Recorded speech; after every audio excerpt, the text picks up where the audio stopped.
Halen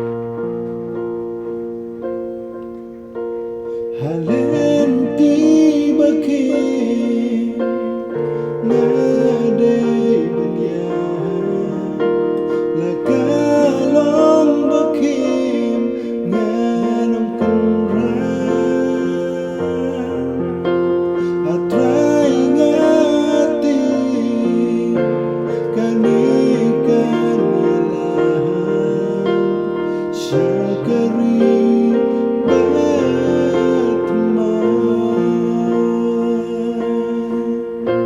halen tiba ke ngadai benya lakalong bakim nganong kunran hatrai ngati kanikan ilahan